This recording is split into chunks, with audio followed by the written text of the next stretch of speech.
Merci de nous recevoir sur la 95.5, le www.nanafm.tg, sur le bouquet Canal Plus numéro 575 ou encore en direct sur la chaîne YouTube Nana FM officielle. Mesdames et messieurs, bonjour, merci de nous recevoir dans le débat de Nana FM. Les enfants sont vulnérables, dit-on, mais ils sont encore plus vulnérables en ces périodes de vacances parce qu'ils sont susceptibles d'être victimes de tous les abus. Quelles peuvent être les causes et les conséquences et comment protéger les enfants en ces périodes? Ce sont les interrogations qui nous réunissent ce matin. Et pour en parler, je reçois en studio Yves Kokou-Abassa. Il est chargé de projet à l'ONG Onge. Monsieur Yves Kokou-Abassa, bonjour. Oui, bonjour Norbert et bonjour à tous nos auditeurs. Alors, ces auditeurs ont donc la possibilité d'intervenir dans ce débat sur nos deux numéros, 91 09 71 71 ou le 96 61 58 58. Je m'appelle Norbert Douadi et Stan Teko assure la mise en onde. Une fois encore, merci pour votre fidélité d'écoute. Alors, on sait que vous êtes spécialisé beaucoup plus dans la protection des enfants en situation de rue. Aujourd'hui, quelle est la situation de ces enfants? Surtout que c'est les autres enfants qui ont la possibilité d'avoir un foyer, d'aller à l'école, sont en vacances. Oui, tu sais, je vous dis d'abord encore merci. Merci à toutes les radios, à tous les médias qui s'engagent dans la protection de ces enfants qui sont la relève de notre société de demain. Les enfants, aujourd'hui, vous savez, nous disons, c'est des êtres humains qui sont âgés de moins de 18 ans. Donc, c'est des êtres qui sont immatures, qui sont vraiment vulnérables, exposés à tous les dangers possibles et donc nécessitent une protection spéciale. Donc, pendant cette période de vacances, nous constatons, pratiquement toutes les vacances, nous constatons que les enfants sont de plus en plus vulnérables, sont de plus en plus nombreux dans nos rues, sur les marchés, sur les places publiques, sur les dépotoirs, les décharges, les enfants à la plage, le long de la côte. Ils sont nombreux. Et là, quelle est leur situation en réalité? Vous savez, nos parents sont davantage démissionnaires, irresponsables à quelques points, de manière que ils ne contrôlent pas, ils ne surveillent pas, ils n'accompagnent pas, ils ne suivent pas les enfants. Ça fait que les enfants, majoritairement, sont laissés à eux-mêmes. Et donc, pendant la journée, ils se lèvent et ils prennent la direction qui les intéresse et ils font ce qu'ils veulent sous contrôle de personne. Et donc, nous qui sommes spécialisés dans la protection des enfants, surtout en situation de rue, nous constatons que pendant cette période de vacances, ces enfants sont davantage nombreux dans nos rues. Et pourquoi? Vous savez, nos parents, où nous n'avons pas l'habitude de programmer, d'organiser nos enfants, surtout pendant les périodes de vacances où ils ne vont pas à l'école. Et donc, quand les enfants ne vont pas à l'école, et ne sont pas organisés, ils sont à la maison et que les parents, eux, ils prennent leur direction pour aller au service, aller au boulot.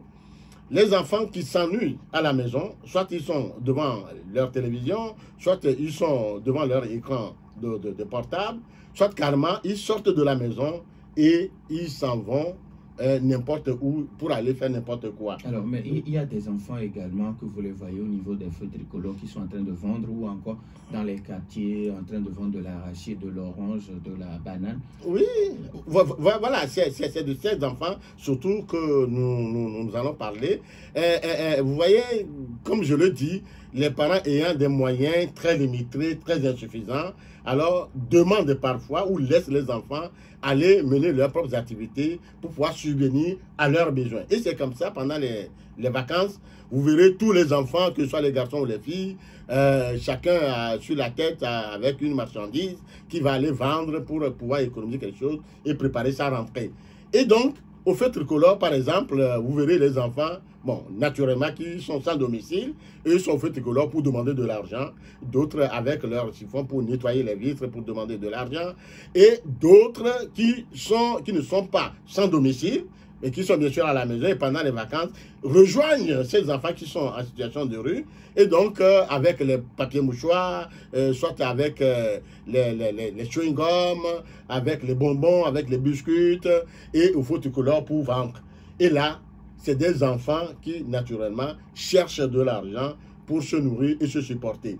Vous le verrez également sur les marchés. Mais ce qui est dangereux pour ces enfants, c'est ceux ou celles-là qui sont à longueur de journée, portent de lourds fardeaux, de bagages sur la tête, se promenant pour aller vendre et avoir quelque chose.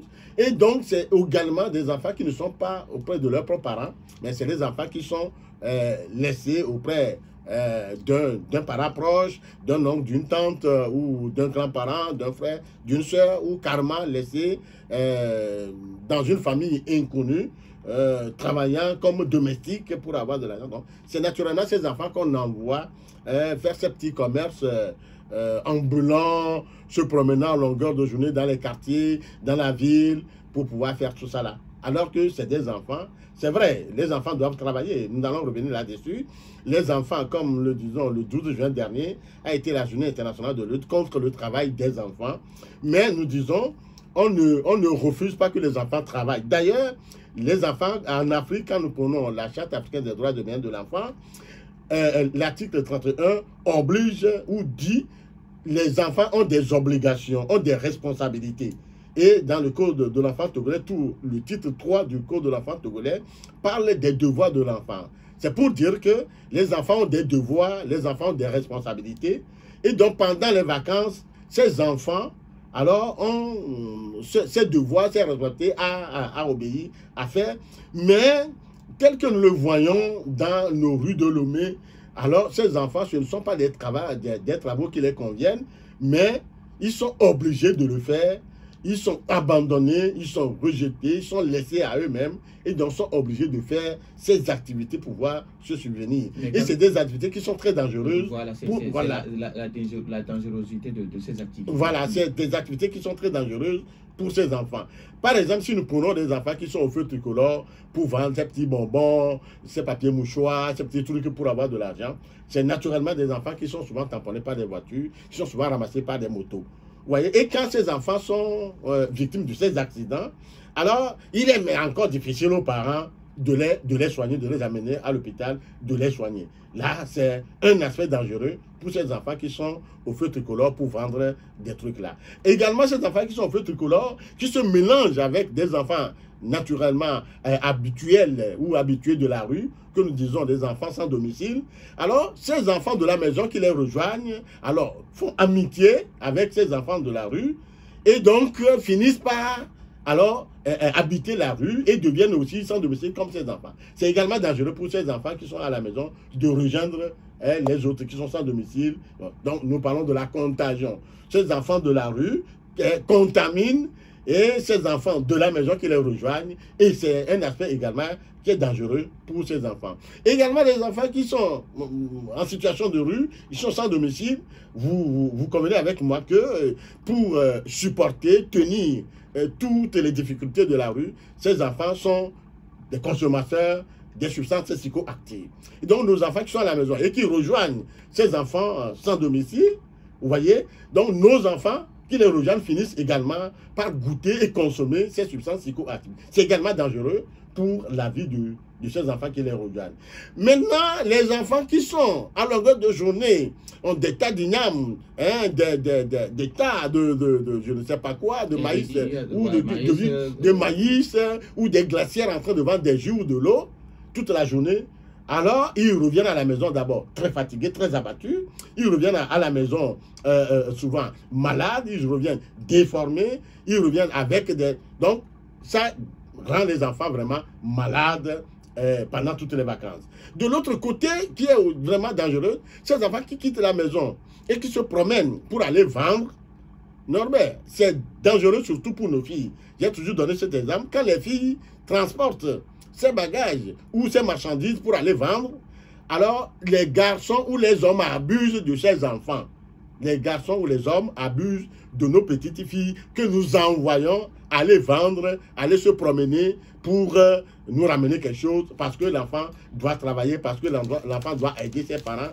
Alors non, non, non, non. Donc c'est dangereux également pour ces enfants. D'autres enfants, vous les voyez sur les dépotoirs, sur les décharges, en train de ramasser ce que nous appelons gakobéglé, ou les boîtes de conserve, les bouteilles, les sachets plastiques, tout ça là, les enfants sur les décharges, et nous ramènent à la maison des maladies dont on n'a même pas les moyens de se soigner. C'est également dangereux pour ces enfants-là. Quand vous parlez d'abus, est-ce que vous avez des exemples des filles, des petites filles qui peuvent subir des abus sexuels de la part des hommes ou des Oui, pas plus tard que la semaine dernière, une petite fille, bon, autour de 10 ans, 12 ans, bon, je n'ai pas l'âge précis, mais il a préparé l'arachide qu'elle a sur la tête en train de se promener pour vendre.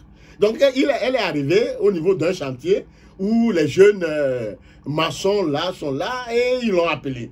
Donc, la petite fille l'a rejoint pour séduire la fille, lui ont demandé, mais tout ça la coûte combien? Nous voulons tout acheter pour toi. Et la fille dit, mais ça coûte 1500. Bon, lui, là, il a haussé le prix pour avoir beaucoup d'argent. Donc, il a dit, le tout coûte 1500. Et rapidement, les jeunes se sont concertés et ils lui ont donné les 1500. Donc, quand ils lui ont donné les 1500, la petite fille est tellement heureuse d'avoir 1500 tout de suite, tellement qu'elle s'est laissée à ces petits garçons. Certains ont commencé par toucher les fesses de la fille, d'autres c'est les seins, d'autres, donc ils ont commencé par caresser la fille et donc commencé par faire des attouchements à la fille. Vous voyez? Alors que les parents sont à la maison, la fille ne connaît rien de tout ça là. Mais le fait d'envoyer la petite fille là, d'aller vendre de l'arachide et de rapporter de l'argent, elle a été victime de ce abus, de ce harcèlement, de ce viol. Vous voyez? La semaine dernière seulement. Donc tous ces garçons-là, ils ont commencé. Et la fille ne dit rien parce qu'elle a déjà les 1500. Elle ne comptait même pas avoir 500 avant de retourner. Et quand elle a 1500, c'est qu'elle a déjà des millions, elle est aux anges. Et elle s'est laissée abuser par ces garçons-là. Vous voyez? Donc, voilà, c'est là où je dis c'est dangereux pour ces petites filles-là, ou pendant ces vacances, de leur demander d'aller vendre, d'aller chercher de l'argent, d'aller travailler, de rapporter quelque chose à la maison. Alors, avant de donner la possibilité à nos auditeurs sur nos deux numéros 91 09 71 71 ou le 96 61 58 58, quelles peuvent être les conséquences de ces actes pour nos petites filles? Oui, pour nos petites filles, ça les amène à la déscolarisation. Et comment est-ce qu'elles arrivent à la déscolarisation? Les petites filles là qui se promènent pour aller vendre et que les garçons vont abuser d'elles, il y en a qui ne finissent pas les vacances. C'est-à-dire qu'elles tombent enceintes pendant les 2 petits mois là, la fille tombe enceinte. Et quand elle tombe enceinte, alors elle n'aura plus le courage de continuer l'école. Ça, c'est une première conséquence. Il y a des petites filles qui tombent enceintes et à voir tout ce que la famille endure comme difficulté, elle a peur et elle va vouloir avorter cette grossesse. Et là, nous parlons des grossesses clandestines. Et cette grossesse peut coûter la vie à ces enfants-là, à ces petites filles-là. Donc, elle va vouloir avorter. Bon, voilà, elle peut en mourir pour ça. D'autres, ils avortent de façon clandestine, comme je l'ai dit, et avec des moyens. Bon, et là, ça rend la fille, après tout, inféconde. Vous voyez? Ça rend la fille inféconde. Et au-delà de ça, la fille, ça leur donne des maladies. Puisque ces petits garçons-là, ou ces hommes qui abusent de ces filles pendant ces temps de vacances-là, il n'y a aucune notion de protection. Et donc, ils contaminent cette fille-là. Et ces filles-là ont généralement des maladies sexuellement transmissibles et autres. Donc, ça coûte la vie à ces enfants-là. Vous voyez? 91 09 71 71 ou le 96 61 58 58. Les auditeurs ont maintenant la possibilité sur ces deux numéros d'intervenir dans ce débat. Je le disais que les enfants sont vulnérables, dit-on souvent, mais ils sont encore plus vulnérables en ces périodes de vacances parce qu'ils sont susceptibles à tous les abus. Quelles peuvent être les causes et les conséquences? Comment protéger les enfants? C'est l'interrogation qui nous réunit ce matin dans le débat de Nana FM. On marque une petite pause et puis on revient en studio.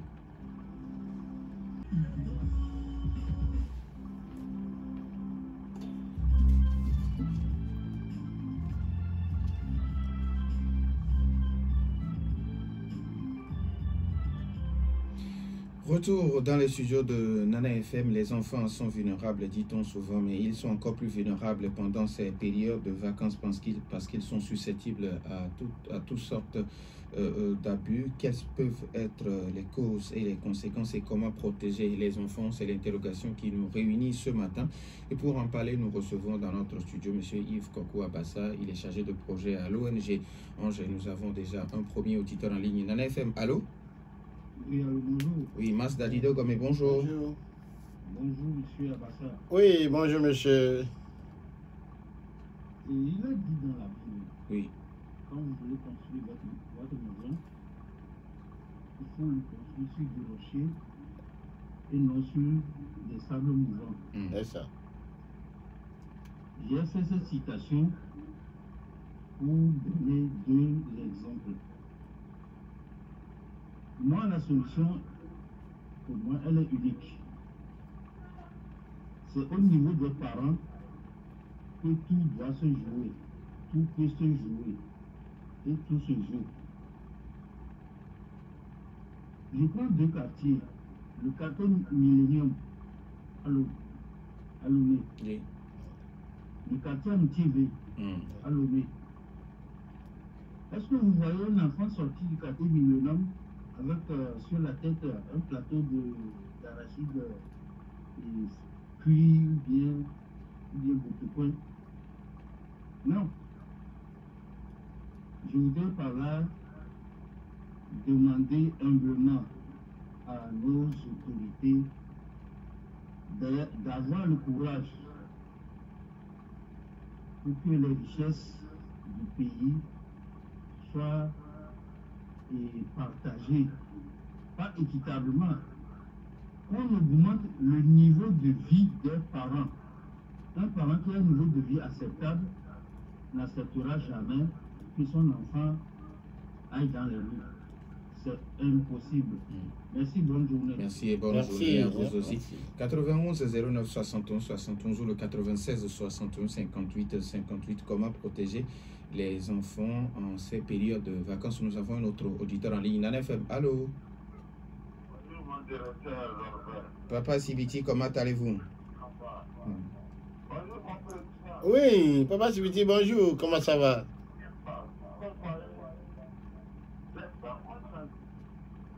À notre époque, on avait cette en vacances, on va au temps.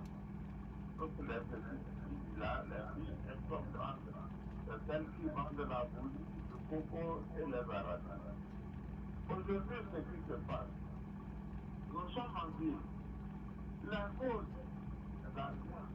La femme qui est la femme doit que, excusez-moi, on ne peut pas montrer. Est-ce que, à me devenir un gens est binaire? Non, ce qu'il faut faire, il faut vraiment le faire. Et le reste, c'est en ça. Un petit garçon, son devenu d'un élégant, il a parlé. C'est pas arrêté. On a fait ça. Et les syndicats de force, ils veulent de cette femme, elle, on est dit, vous avez cherché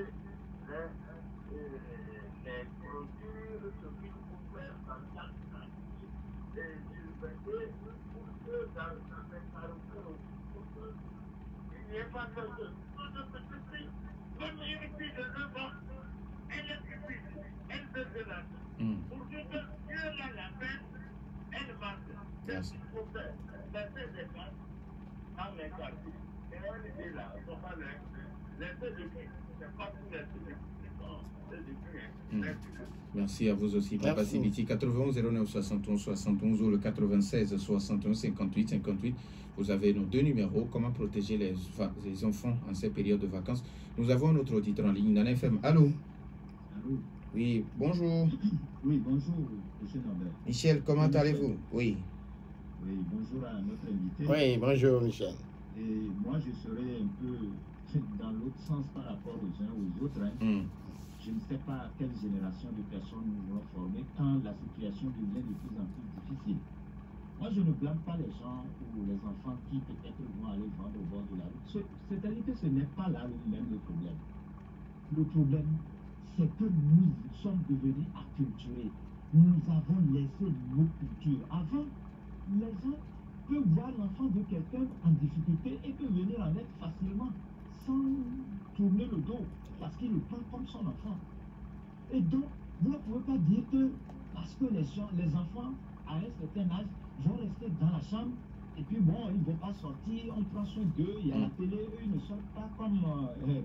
Mas vient de donner un exemple tout à l'heure. Je ne crois pas que c'est comme ça que ça marchera. Parce que si vous avez une entreprise et que vous n'apprenez pas à votre enfant, comment vous faites pour que lui mange à la maison, pour que vous prospérez? Le jour où vous n'êtes pas là, c'est le bazar, c'est le chaos pour cet enfant. Donc, il vaut mieux plutôt endurcir nos enfants dans certaines situations d'éducation, de moralité. Il s'agit de la morale qui n'existe plus. Et c'est comme ça qu'il faut remettre la morale à l'école. Quand je dis morale, ce ne sont pas des leçons écrites, hein. Oui. La rigueur dans l'éducation de nos enfants. Il faut que tout le monde se dise que mais, si quelqu'un tape les fesses de mon enfant parce qu'il est en train de faire quelque chose, ah oui, j'accepte. Je ne vais pas aller dénoncer ou dire quoi que ce soit. Le problème se situe là-bas, mon frère. Sinon, le problème n'est pas sur le fait que les gens vendent au bord de la route ou tout ça là. Les enfants sont devenus comme ça parce que nous avons abandonné tout sur les plans, hein, et même sur le plan culturel. C'est pour ça que nos enfants se retrouvent dans la rue. Comment est-ce que vous pouvez avoir un enfant le temps de lever? Merci et bonne journée à Michel. Comment protéger les enfants en ces périodes de vacances? Nos auditeurs ont la possibilité sur nos deux numéros 91 09 71 71 ou le 96 61 58 58. Est-ce que nous avons un autre auditeur? Alors, nous pouvons prendre encore deux auditeurs, mais avant que d'autres auditeurs n'interviennent, Mas depuis Dito Gomé qui pense qu'il faut augmenter le niveau des conditions de vie des parents. Faut-il dire qu'aujourd'hui les enfants se retrouvent dans la rue juste à cause de la pauvreté? Est-ce que la cause c'est la pauvreté ou bien il y a d'autres causes? Bon, M. Norbert, merci à nos auditeurs qui sont intervenus tout à l'heure. Moi, en tant que spécialiste en protection de l'enfance, je rejoins le thème de la journée du 16 juin, la journée de l'enfant africain, qui dit l'éducation de qualité pour tous les enfants africains. On continue, on dit l'heure a sonné. Là, il ne s'agit plus de reconnaître les défis, mais de les relever avec détermination et créativité. Ça a été le thème de la journée internationale de l'enfant africain. Qu'est-ce que je voudrais dire? En tant que spécialiste, je dis, tous les enfants aujourd'hui doivent travailler. Nous devons arrêter la pauvreté dans nos pays. Et je m'amusais à dire sur les ondes de Pyramide FM l'autre fois que, pour moi, spécialement, pour moi, quand un enfant naît, il est déjà grand pour travailler. Pour dire, nous allons aujourd'hui inculquer la notion de travail à tous nos enfants. Dès que l'enfant naît, on le prépare à travailler. On l'amène à travailler. Maintenant, quel type de travail ou comment amener l'enfant à travailler? Ce que nous disons, c'est vrai. Les gens, ceux qui ont de l'argent aujourd'hui, ne vont jamais accepter que leurs enfants sortent sur les routes, sur les rues, pour vendre et faire ça. Mais, qu'est-ce qu'il faut faire concrètement? La solution aujourd'hui, qu'est-ce qu'il faut faire? Je dis, comme nous sommes en période de vacances comme ça, que chaque parent organise son enfant ou ses enfants. Que chaque parent programme et un calendrier de travail pour ses enfants. Alors, des enfants qui doivent par exemple sortir et aller vendre, se promener, l'enfant peut aller vendre, mais peut ne pas seulement sortir. On peut installer un petit étalage au portail de la maison, l'enfant reste à côté et il vend. Si un enfant doit sortir pour aller vendre, qu'on ne laisse pas l'enfant aller seul. Qu'on ne laisse pas l'enfant sortir seul, se promener seul pour aller vendre. Alors, avant d'arriver, ça ce sont les solutions. Avant d'arriver aux solutions, quand Papa Sibiti pense qu'aujourd'hui il faut arrêter de comparer nos enfants à d'autres enfants, quand vous dites à vos enfants, est-ce que vous ne voyez pas tel ou tel, vous ne voyez pas comment ils progressent, vous ne voyez pas pourquoi ils font ci, est-ce que Papa Sibiti qui pense qu'il faut arrêter de faire ce genre de comparaison? Non, il ne faut pas arrêter de le faire, et on peut arrêter de le faire à un niveau donné et peut ne pas arrêter de le faire. Parfois la comparaison est formative et est constructive. C'est-à-dire que quand tu te compares à quelqu'un, ça t'amène à améliorer à travailler, Mais- à aller mais plus quand de même, l'avant. monsieur, nous Maintenant, n'avons pas les mêmes facultés. voilà, on n'a pas les mêmes facultés, Mm. on n'a pas les mêmes moyens, on n'a pas les mêmes stratégies, mais on peut regarder sur l'autre et mieux faire. C'est ce que je voudrais dire. Maintenant, ne pas comparer aussi également est intéressant parce que si tu ne sais pas te comparer à quelqu'un, tu risques d'aller faire ce que tu ne devrais pas faire. C'est là où je rejoins Papa Sibiti. Il ne faut pas faire des comparaisons pour s'obliger ou obliger son enfant à faire ce qu'il ne devrait pas faire parce qu'on n'a pas les mêmes moyens, on n'a pas les mêmes facultés, on n'a pas les mêmes forces, on n'a pas les mêmes énergies, on n'a pas les mêmes actions à faire. Donc, à un niveau donné, il faut se comparer à l'autre pour améliorer à son niveau. Et de l'autre côté, il ne faut pas se comparer à l'autre pour s'obliger à faire ce qu'on ne devrait pas faire. C'est là que je rejoins Papa Sibiti. Alors, quand Michel, depuis Zanguera, qui pense aujourd'hui que nous sommes acculturés et que la solidarité a quitté la communauté. Michel a parfaitement raison quand il dit on est désolarisé aujourd'hui. Et effectivement, dans le temps de nos grands-parents, de nos parents, tu vois un enfant en difficulté, tu le rejoins, tu le prends, tu le soutiens immédiatement, sans même demander l'avis de ses parents. Voyez, parfois tu cherches même les parents et les difficultés que les parents ont, tu aides les parents à résoudre leurs problèmes. Donc, il faut qu'on retourne dans cet ancien système de solidarité communautaire. Aujourd'hui, alors chacun veut pour soi et l'affaire de l'autre ne le concerne pas. Alors que si tu abandonnes l'enfant de l'autre, il devient brigand, il devient voleur, il devient assassin, il devient braqueur. C'est peut-être sur toi il va tomber un jour. Donc, il est intéressant qu'on retourne dans cet ancien système de vie communautaire, de vie solidaire, de vie ensemble. Et donc, c'est important. C'est important qu'on le fasse aujourd'hui. 91 09 71 71 ou le 96 61 58 58. Comment protéger les enfants, surtout en ces périodes de vacances? Nous pouvons prendre encore deux auditeurs. Alors, Michel également pense que la morale a quitté notre société. Justement, la morale a quitté notre société. Aujourd'hui, il y a vraiment... C'est-à-dire que, bon, chaque parent pense que c'est comme ça, il doit éduquer son enfant parce que... Il faut qu'on retourne à cet ancien système. Ça, nous le disons toujours. Nous sommes en Afrique. Et c'est pourquoi, comme je l'ai dit tout à l'heure, quand nous prenons les instruments internationaux et nationaux de protection de l'enfance, il y a, comme je le dis, il y a ce système de responsabilité au niveau des parents et au niveau des enfants. Alors, quand nous parlons des droits des enfants, nous parlons des devoirs des enfants. Donc, les gens pensent qu'on parle seulement des droits des enfants et on oublie le côté responsable, le côté devoir. Et donc, tout ça là, c'est parce que nous avons abandonné cet ancien système qui était pour nous une richesse culturelle. Il faut qu'on retourne et qu'on revive cette richesse culturelle qui est de soutenir l'autre, qui est d'éduquer l'autre. Aujourd'hui, quand tu vois un enfant de quelqu'un dans la rue, tu dis non, mais ça ne te concerne pas. Bon, c'est l'enfant de l'autre, il peut être gâté, ça ne te concerne pas. Alors que nos richesses culturelles nous obligeaient à éduquer l'enfant de l'autre que tu racontes dans la rue ou que tu racontes à quelque part. Nous avons un autre auditeur en ligne, 91 09 71 71. Nana FM, allô? Allô? Oui, bonjour. C'est Armand. Armand, comment allez-vous? Je me porte très bien. D'accord, vous avez la parole, s'il vous plaît. Donc, tout ça a été dit, ça il faut le dire, parce que le vrai problème, c'est que les Africains ont commencé par faire du mimétisme en ce qui concerne les valeurs qui ne sont pas les leurs. Les valeurs occidentales qui sont en train de nous taper complètement. Il faut vraiment quitter rapidement ces valeurs pour revenir à nos sociétés. Merci à vous aussi, Armand. Alors, Armand, qui pense aujourd'hui que nous sommes en train, que l'Africain est en train de faire du mimétisme. Oui. Nous avons abandonné nos valeurs pour adopter les valeurs occidentales. Nous sommes en train de nous acculturer. On est en train de perdre nos valeurs. Ça, il faut qu'on y retourne rapidement, le plus rapidement possible. Il faut qu'on retourne à nos valeurs. D'abord, le respect de l'autre. Chercher le bien de l'autre. La vie ensemble, la vie communautaire. Comme je l'ai dit tout à l'heure, tu éduques l'enfant de quelqu'un sans même demander l'avis de ses enfants, de ses parents. Un enfant fait une bêtise, tu le prends, tu le donnes 2 coups sur les fesses, sans même demander l'avis des parents, et que les parents viennent, ils te remercient davantage. Mais aujourd'hui, il faut prendre le risque de taper sur les fesses d'un enfant, ça on t'amène directement à la prison. L'autre fois, nous avons fait également un débat sur comment sanctionner, pourquoi taper un enfant, pourquoi ne pas taper un enfant. voyez, c'est des valeurs que nous perdons. C'est vrai, si aujourd'hui les autorités autorisent qu'on tape les enfants, les gens ou les parents même vont taper leurs enfants à mort.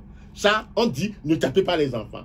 Mais dans la culture africaine, c'est des sanctions qui éduquent également. Ce n'est pas parce que je suis spécialiste en protection de l'enfance que je vais crier sur les antennes, ne tapez pas les enfants, ne tapez pas ou tapez les enfants. On ne va pas le dire. Mais à chacun de savoir comment éduquer son enfant et ne laissez pas les enfants aux propres parents seulement de les éduquer, mais aidons les autres parents à éduquer leurs enfants. Alors, donc c'est des valeurs culturelles que nous avons perdues. Nous avons été tapés, nous, certaines personnes, nous avons été correctement tapés, que ce soit à l'école ou à la maison, mais nous ne sommes pas morts. Oui, bon, c'est vrai, vous avez été tapés peut-être sagement. Bon, il y a certains parents ou certaines personnes ou certains enseignants dans le temps, on tape l'enfant, excusez-moi le terme, sauvagement.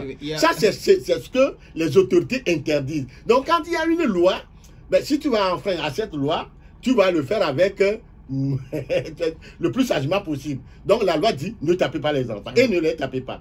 Maintenant, au moment où vous allez taper les enfants... On prend le tout dernier auditeur. 91 09 71 71 ou le 96 61 58 58. Nana FM, allô? Oui, allô, bonjour. Oui, bonjour. Oui, bonjour. Monsieur Abdoulaye, vous nous appelez de... Depuis, disons, Confir. Abdoulaye de Confir, allez-y, on vous écoute. Je disais, je vous écoutais lorsque je me suis arrivé, je n'étais pas venu au début. C'est ça. Je me suis pris au milieu. Je pense que le thème que vous êtes en train de... Comment protéger les enfants en ces périodes de vacances? Le problème, parce que j'ai entendu notre papa dire que les enfants qui sont au bout des routes, qui vendent les choses, sont souvent victimes de certaines choses. Donc, c'est là que je dois aussi intervenir. C'est ça. Ce n'est pas la volonté d'un papa de voir son enfant transporter les marchandises au bord du midi. C'est ça. Parce que ça fait très mal de voir son enfant transporter les choses qu'il vend pour te ramener de l'argent. Ce n'est pas l'enfant qui va te nourrir. Mais c'est à toi de prendre soin de tes enfants. Dans le temps où les choses ne vont pas bien, vous êtes obligé. Parce qu'il y a de cela 3 jours, j'ai interpellé une fille qui vendait du maïs. Maïs préparé quoi. Je dis, mais pourquoi tu vends du maïs? Et l'enfant me dit que non, c'est que l'année passée, on l'avait renvoyé du recollage et elle n'a pas pu composer dans une matière. Donc cette année, elle voulait aussi aider les parents pour que ça ne soit plus comme ça. Justement. Ouais, c'est que ça ne va pas, franchement, ça ne va pas. Merci. En tant qu'un père de famille, si tu n'arrives pas à tailler de l'enfant pour subvenir aux besoins de tes enfants à la maison, en vacances, tu es obligé de les dire de vendre quelque chose. Merci. Merci beaucoup à M. Abdoulaye depuis Confir. Alors, M. Abdoulaye qui pense qu'aujourd'hui c'est devenu une obligation pour les enfants d'aider les parents à joindre les deux bouts. Voilà. M. Abdoulaye a raison. Il n'y a aucun parent qui soit heureux de voir son enfant dans une situation pareille. Il n'y a aucun enfant qui soit heureux de le voir. Donc, c'est la situation qui nous oblige. La situation de pauvreté, de précarité, de vulnérabilité aujourd'hui qui nous oblige à laisser nos enfants aller le faire. Mais je ne crois pas que c'est mauvais. Non, je le répète encore, ce n'est pas mauvais. Aujourd'hui, nous allons... L'heure n'est plus de rester à la maison, mais d'apprendre à nos enfants à travailler. Ça, c'est une manière d'apprendre à l'enfant de savoir faire du commerce. Maintenant, ce que moi je dis à ce niveau, je dis ce n'est pas mauvais. Ce que je dis en tant que spécialiste, que cet enfant ne sorte pas seul pour aller le faire. La marchandise que l'enfant doit transporter pour aller vendre, que ça ne dépasse pas son énergie, sa force, son âge. Vous voyez, c'est ça la solution. Sinon, voir l'enfant aller vendre ou aller travailler, non, ce n'est pas ça le problème. D'ailleurs, c'est ce que nous appelons le système entrepreneurial aujourd'hui. Et qu'on apprenne à nos enfants à travailler sur tous les plans. Maintenant, quel type de travail l'enfant va faire?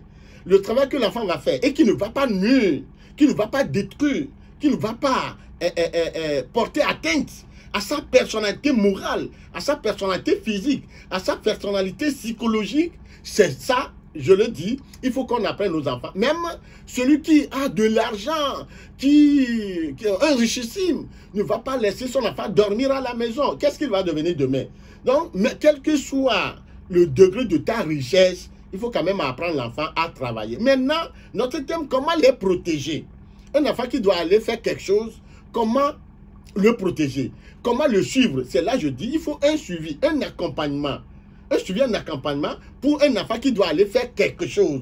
Un enfant qui, par exemple, quand nous voyons les enfants qui sont au niveau de la plage, qui doivent tirer les filets avec les pêcheurs pour avoir quelques poissons ramenés à la maison pour leurs parents, ça, je dis non.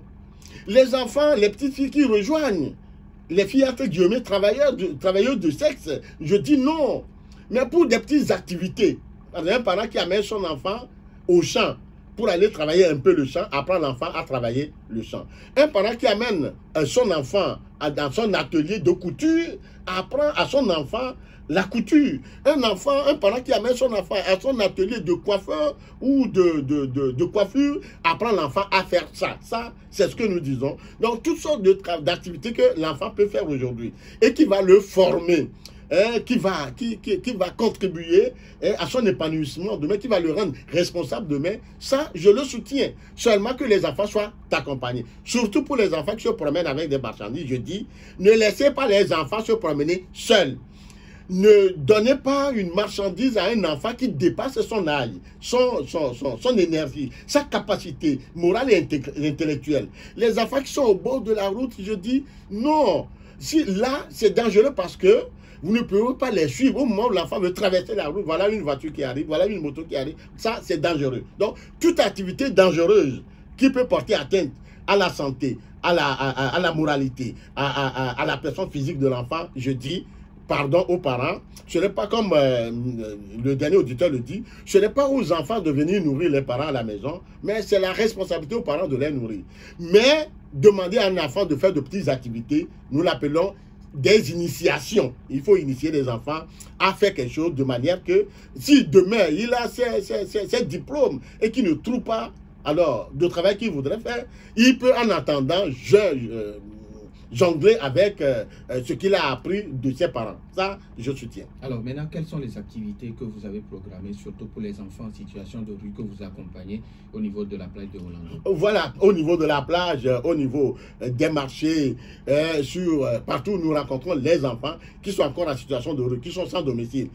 Que nous proposons. Par exemple, nous avons passé 3 semaines, les 3 semaines dernières, là, nous avons été en colonie de vacances avec les enfants, où nous les avons initiés aux activités manuelles. Ça, les enfants qui sont encore en situation de rue, sans domicile, qui ne veulent pas quitter la rue et qui sont encore là, quel type d'activité nous leur proposons? C'est des activités manuelles. Nous engageons des gens à apprendre aux enfants à fabriquer des paniers de poubelles là. Ça, c'est... Nous apprenons les enfants dans la rue à fabriquer des boucles d'oreilles, des colliers, des bracelets. Vous voyez, c'est des activités qui sont sur place, que les enfants restent sur place, ils fabriquent, il va aller livrer. Il fabrique, il est sur le marché, il est à quelque part et il est en train de vendre. Ça, c'est des activités sur place. Alors, que nous confions aux enfants. Quand vous dites que les enfants qui refusent de quitter la rue, comment un enfant refuse de quitter? Oui, oui, quand je dis l'enfant refuse de quitter, c'est que l'enfant n'est pas encore prêt. Il y a des enfants qui ont duré dans la rue. Et plus d'enfants durent dans la rue, plus il lui est difficile de retourner dans la rue, à la maison. Il y a des enfants dont on n'a carrément pas les traces des parents. Donc, vous le prenez, vous ne savez pas où aller le déposer. Bon, c'est vrai, nous avons un centre qui les accueille, mais parfois, ils dépassent notre capacité d'accueil. Et quand les enfants dépassent notre capacité d'accueil, au lieu d'amener l'enfant et qu'il souffre, au lieu d'amener l'enfant et ne pas prendre soin de lui, bon, il est difficile de le sortir. Et donc, l'enfant qui refuse, qui n'est pas prêt à rentrer, là, nous l'accompagnons dans ce milieu ouvert. Nous l'accompagnons dans la rue. Donc, volontairement, parfois l'enfant ne veut pas retourner à la maison où on n'a pas les traces de ses parents parce que il est tellement habitué à la rue que même parfois quand vous le ramenez à la maison, il risque de retourner. À moins que vous mettez toutes les conditions en place pour le satisfaire, pour le rendre quand même heureux. C'est comme ça. Alors, il nous reste pratiquement 1 minute. Si vous avez un message à l'endroit des parents et surtout des autorités comme l'ont fait depuis Adido Gomé, Papa Sibiti et puis Michel. Voilà, comme un dernier mot, aux parents, je dis, organisez les périodes de vacances pour vos enfants. Comment les organiser? Ce que l'enfant doit faire, ce que l'enfant ne doit pas faire. Deuxième chose, programmer un temps d'apprentissage à nos enfants pour les occuper. Normalement, comme on le dit, l'enfant ne doit pas aller travailler pour préparer sa rentrée, mais il faut plutôt les mettre dans des ateliers d'apprentissage, de manière que 1 an, 2 ans, 3 ans après, l'enfant sait faire quelque chose qui va plutôt lui générer des revenus, plutôt que de l'envoyer vendre. Donc, surveiller nos enfants, protéger nos enfants, organiser les temps de vacances pour nos enfants. Les vacances ne sont pas seulement pour se reposer aussi, mais pour aussi se récréer, se divertir et au même moment apprendre autre chose que ce qu'on a habituellement l'habitude d'apprendre à l'école. Disons merci à M. Yves. Non, merci à vous, merci à tous nos auditeurs qui ont contribué à la réussite de cette mission. Nous disons merci à Yves Kokou Abassa, il est chargé de programme à l'ONG 11. Merci également à Stan Teko qui a assuré la mise en onde. Merci aux auditeurs également. Je m'appelle Norbert Douadi. Bonne suite de nos programmes.